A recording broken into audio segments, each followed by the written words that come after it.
NEET 2024 के tragic result के बाद हमें बहुत ही क्लियर कट पता चल गया है कि हमें अगर सिलेक्शन चाहिए तो हमें एक हाई स्कोर करना होगा, 650 जैसे स्कोर तक पहुंचना होगा। जैसे हमने पिछली वीडियो में डिस्कस किया कि हमें किस तरीके से बायो में 360 आउट ऑफ 360 लेके आना है। अगर आपके बायो में 360 आ जाते हैं देन आपको फिजिक्स में एटलीस्ट 150 प्लस स्कोर करना होगा, 140 150 प्लस स्कोर करना होगा, तब जाके आप जो कट ऑफ है 650 660 ऐसे जो हाई कट ऑफ है उनको क्लियर कर पाओगे। That is why in this video we are going to talk about how you have to score physics में 180 आउट ऑफ 180 यानी कि फुल एंड फुल कैसे स्कोर करना है, कैसी एक भी चीज रहने नहीं देनी है, किस तरीके से प्रैक्टिस करनी है। मुझे पता है मैक्सिमम लोगों की प्रॉब्लम फिजिक्स में आती है न्यूमेरिकल्स में।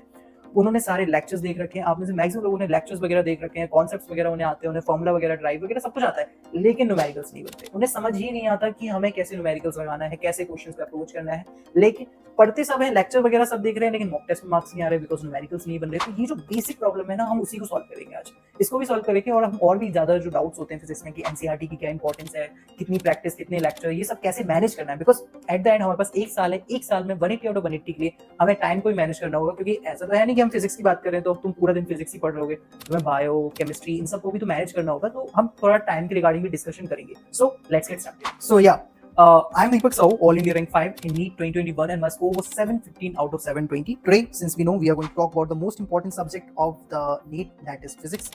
Now, कमिंग जो प्रॉब्लम्स फिजिक्स में राइज होती हैं, सबसे पहली प्रॉब्लम सबसे normal that is numerical. Definitely कुछ लोगों की बेसिक्स ही क्लियर नहीं है, बेसिक्स क्लियर नहीं है वो क्या है। बहुत सारे लोगों को कुछ कंफ्यूजन होने लगता है, उनको समझ ही नहीं आता कि क्वेश्चन क्या पूछ रहा है, या फिर उन्हें समझ ही नहीं आ रहा कि चल क्या रहा है आखिर। अगर अल्टरनेटिंग करंट है तो व्हाट इज अल्टरनेटिंग करंट, क्या चल क्या रहा है भाई, क्या है ये कि बस फॉर्मूला लगा रहे हैं, आंसर निकाल रहे हैं और कुछ अच्छा क्वेश्चन आ गया तो समझ ही नहीं आ रहा। सो बहुत सारे कंफ्यूजन है, टाइम के रिगार्डिंग है, क्वेश्चन प्रैक्टिस को लेकर तो बहुत ही ज्यादा चीजें प्रॉब्लमेटिक है। हम इन सारी प्रॉब्लम्स को एक एक करके सॉल्व करने की कोशिश करेंगे, ठीक है। नाउ सबसे पहले फिजिक्स को अगर हम ओवरऑल समझने की कोशिश करें तो फिजिक्स में ओवरऑल किसी भी चैप्टर को स्ट्रॉन्ग करने के लिए एक 3 स्टेप अप्रोच होता है। क्योंकि the thing is that physics में तुम्हें chapter by chapter her chapter को स्ट्रॉन्ग करना है, मूव ऑन करना है, इस तरीके से तुम्हें बढ़ना है। लेकिन ओनली व्हेन तुम्हारे बेसिक्स स्ट्रॉन्ग हो, मैकेनिक्स वाला जो तुम्हारे vector, kinematics and Newton's law of motion, ये सारी चीजें तुम्हारी स्ट्रॉन्ग हो तब की बात करो। So the thing is that 3 step approach to strong every chapter. सबसे पहला जो तुम्हें काम करना है वो है क्लासरूम के कॉन्सेप्ट्स। यानी कि तुम सबसे पहले किसी भी चीज के लेक्चर लोगे। सपोज दैट तुम स्टार्ट कर रहे हो इलेक्ट्रोमैग्नेटिज्म, सो तुमने इलेक्ट्रोमैग्नेटिज्म में सपोज दैट इंडक्शन स्टार्ट किया, या फिर हम अल्टरनेटिंग करंट की बात करते हैं, सपोज दैट अल्टरनेटिंग करंट के तुमने लेक्चर्स देखे। लेक्चर्स तुमने अच्छे से क्लासरूम में कॉन्सेप्ट समझने की कोशिश की, व्हाट इज अल्टरनेटिंग करंट, कैसे फ्लो हो रहा है, क्या क्या चीजें चेंज हो रही है, ग्राफ वगैरह तुमने सबको समझा।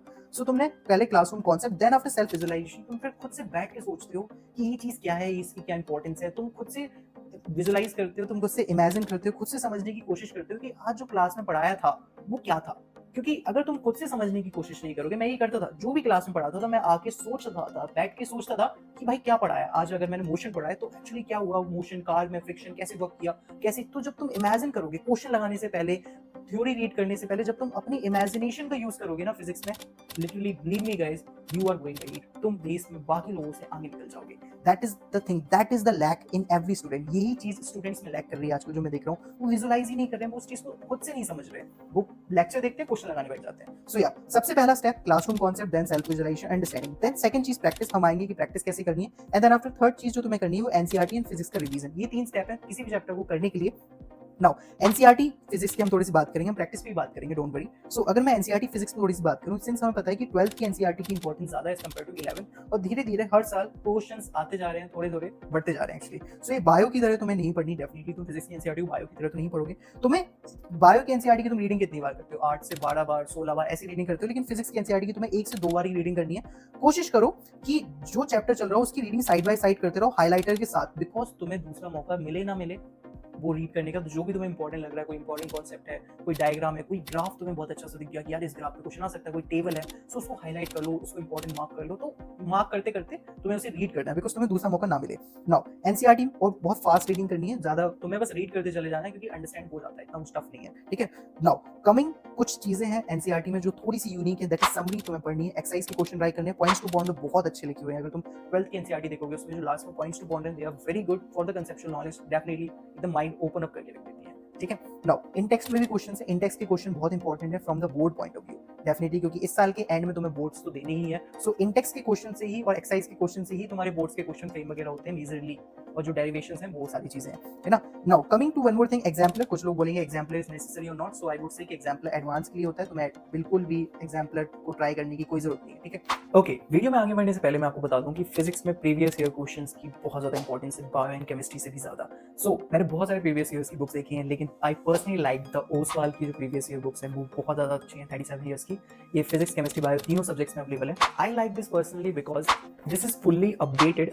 इसमें आपको जो इस साल का 2024 का पेपर है वो कंप्लीटली सॉल्व मिलेगा। प्रीवियस ईयर क्वेश्चंस को चैप्टर वाइज फॉर्मेट में अरेंज किया गया है एंड इसके साथ साथ आपको 2 सैंपल पेपर्स भी मिलते हैं। इसका सबसे अच्छा फीचर मुझे लगता है इसके माइंड मैप्स, बिकॉज इससे आप मिनटों में पूरा चैप्टर रिवाइज कर सकते हो। माइंड मैप के साथ साथ रिवीजन नोट्स, मेमो इंडेक्स, जितना भी इंपॉर्टेंट चैप्टर से रिलेटेड वो है, वो चैप्टर के स्टार्टिंग में ही आपको समझा दिया जाएगा।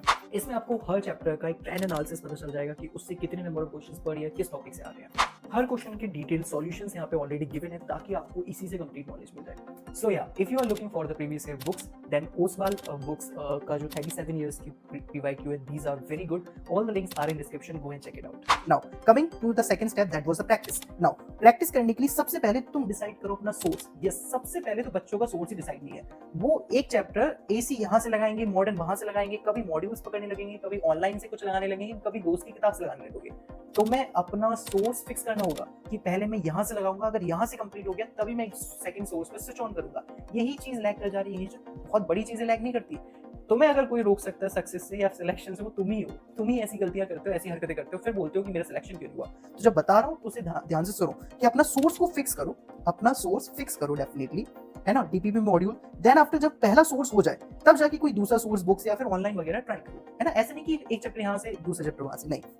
कोशिश करो एवरेज 200 क्वेश्चन पर चैप्टर ट्राई करने की कोशिश करो, टाइम मिले तो और क्वेश्चन प्रैक्टिस करो। नाउ एक बहुत इंपॉर्टेंट चीज जो स्टूडेंट्स लैक करते हैं वो है सॉल्व एग्जांपल इलस्ट्रेशन। यस, देखो न्यूमेरिकल्स को कैसे सॉल्व करना है जो स्टूडेंट को समझ नहीं आता। जैसे हमने लेक्चर देख लिए, लेक्चर के बाद तुम क्या करोगे, जस्ट बाद क्वेश्चन प्रैक्टिस करने लगोगे? नहीं, लेक्चर्स के बाद तुम देखो कि हर बुक में सॉल्व एग्जांपल्स होते हैं एक्चुअल एक्सरसाइज से पहले, या फिर इलस्ट्रेशंस होते हैं। उसमें जो बुक का ऑथर है वो एक्चुअली एक्सप्लेन करता है एक पर्टिकुलर सिचुएशन के साथ कि क्या क्या स्टेप्स फॉलो करिए। तुम उस सॉल्व एग्जांपल को देखो, लगाओ मत देखो, उसको ऑब्जर्व करो कि उसने क्या क्या स्टेप्स लिए, उसने क्या क्या इन्फॉर्मेशन क्वेश्चन में थी, हमें कैसे कंसीडर करना है, डायग्राम बनाना है, फिर क्या लॉजिक अप्लाई करना है कि ये वाला फॉर्मूला क्यों लगाया, वो क्यों नहीं लगाया। सो तुम्हें सॉल्व एग्जांपल इलस्ट्रेशन को ज्यादा से ज्यादा देखना है अगर तुमसे न्यूमेरिकल नहीं बनते हैं तो। अगर तुम्हें क्वेश्चन प्रैक्टिस में प्रॉब्लम है, ज्यादा से ज्यादा सॉल्व एग्जांपल इलस्ट्रेशंस का यूज करो, तो उससे तुम्हें आइडिया लगेगा कि किसी पर्टिकुलर क्वेश्चन को कैसे सॉल्व करते हैं। नाउ एक बहुत इंपॉर्टेंट चीज, कभी भी स्टेप्स को मेमोराइज नहीं करो। जैसे बहुत सारे स्टूडेंट लगते हैं ना कि इस टाइप के क्वेश्चन में तो यही सब करना है, वो लॉजिक ही नहीं लगा रहे कि एक्चुअल में हम ऐसा क्यों कर रहे हैं, why we are doing this, why we are putting this formula. They are not using the logic, they are just using, उनको बस स्टेप्स याद है कि हाँ पहले ये वाला फॉर्मूला लगाना है, ये नहीं।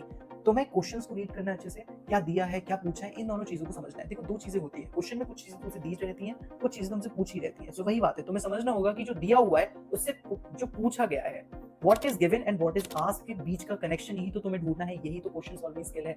सो तुम्हें समझना होगा कि जो दिया है उसका तुम क्या क्या यूज कर सकते हो एंड कैसे पहुंचोगे व्हाट हैज बीन आस्क्ड तक, है ना। So try to do with the logic thing, don't just memorise thing कि हाँ ऐसा ही होता है, ये फॉर्मूला तो ऐसे ही लगाना होता है। नहीं, जस्ट ट्राई टू मेमोराइज, क्योंकि अगर सपोज दैट एक अच्छा क्वेश्चन आ गया पेपर में तो तुम तो रट के गए हो, तुम्हें तो फॉर्मूला रटा हुआ है, उन्होंने थोड़ा सा चेंज कर दिया, तुम्हें समझ ही नहीं आएगा, तुम गलत करके आ जाओगे। So that is why try to connect with the logic कि तुमने ऐसा क्यों किया, है ना, या तुमने वो कंसीडर ही क्यों किया। कोई चीज, कोई फ्रिक्शन, कोई फोर्स कंसीडर की गई है किसी जगह, तो तुम्हें समझना होगा कि तो उस जगह कंसीडर क्यों किया गया। तो ये जो क्यों है, that is why you have done this, ये तुम्हें खुद से पूछना होगा, हर क्वेश्चन में पूछना होगा कि तुमने ऐसा क्यों किया, तब जाके तुम लॉजिक बिल्डअप करोगे। और जो स्टूडेंट लॉजिक के साथ फिजिक्स को सीखता है ना, डेफिनेटली वो ही 180 आउट ऑफ 180 आता है। वैसे 180 आउट ऑफ 180 फिजिक्स में आना आसान नहीं, बायो में आसान होगा, केमिस्ट्री में आसान होगा, लेकिन फिजिक्स में it's not easy to score 180 out of 180, ठीक है।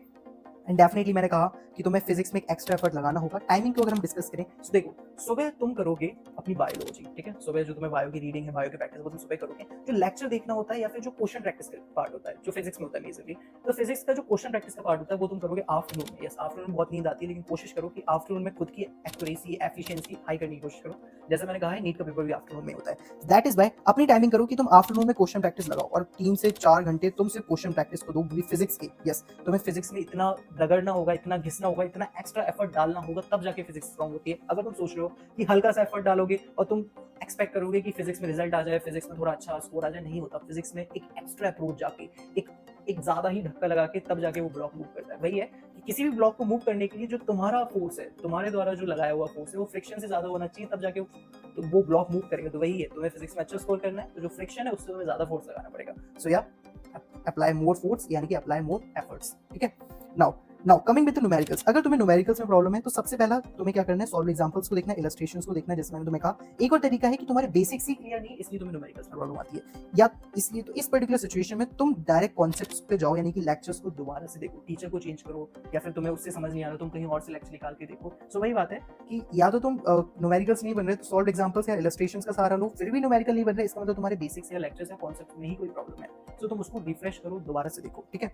नाउ तुम टीचर चेंज कर सकते हो, उसमें कोई बुरी बात नहीं है, और तुम्हें लग रहा होगा टीचर चेंज नहीं करना चाहिए, बट एक्चुअली ऐसा नहीं है, तुम कर सकते हो, कोई फर्क नहीं पड़ता, because at the end it just matter कि तुम्हारा सिलेक्शन एट द एंड बस ये मैटर करता है ना।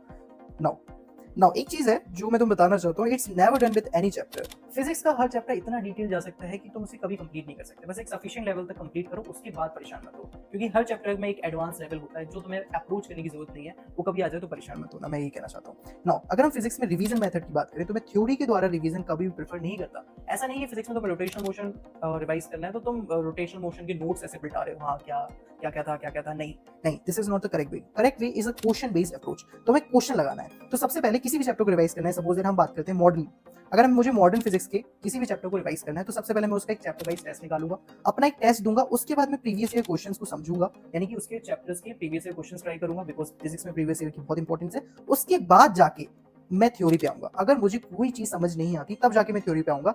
सो चैप्टर वाइज टेस्ट दो, प्रीवियस ईयर क्वेश्चंस लगाओ, तुम्हें मैक्सिमम चीजें समझ में आ जाएंगी कि तुम्हें क्या याद है क्या याद नहीं है, उसके बाद ही तुम थ्योरी पे जाओ। तुम स्टार्टिंग से थ्योरी पे जाओगे ना, थ्योरी पढ़ने से नंबर नहीं आते, बिकॉज फिजिक्स में क्वेश्चन प्रैक्टिस से ही नंबर आते हैं। एक चीज और है, तुम हैंडबुक भी ट्राई कर सकते हो, थोड़ा सा फॉर्मुला वगैरह रिवाइज करने को, या फिर क्यों चैप्टर को रिव्यू करने के लिए तुम हैंडबुक यूज कर सकते हो, ठीक है। Now we have come to the end of it, and the end is physics is toughest and easiest at the same time. देखो टफेस्ट इसलिए है बिकॉज डेफिनेटली रिगरस है, बहुत ज्यादा प्रैक्टिस मांगती है। इजीएस्ट इसलिए है because physics is the only thing जहां जो फंडामेंटल लॉ है वो बहुत लिमिटेड है, and same fundamental law, same concepts, वही मैकेनिक्स, वही ग्रेविटेशन, वही मॉडर्न, वही इलेक्ट्रोमैग्नेटिज्म में लगते हैं, same concepts, same law, yes same to same laws. Law का जो नेचर है वो नहीं बदलने वाला, वो हर तरफ सेम ही रहता है। सो कहीं ना कहीं अगर तुम एक दूसरे नजरिए से देखोगे ना तो चीजें सिमिलर सी हैं, इसलिए इजीएस्ट है, और सिंस प्रैक्टिस वगैरह का पार्ट तो रिगरस है ही फिजिक्स में, इसलिए वो थोड़ा सा टफेस्ट पार्ट हो जाता है। सो या that is it for today's guys. I hope so तुम्हें समझ में आ गया होगा कि तुम क्या क्या गलतियां कर रहे हो, तुम्हें क्या क्या सही करना है। सो इन दोनों चीजों का ध्यान रखो, एंड हम मिलते हैं आपसे अगली वीडियो पे, जब तक के लिए बाय।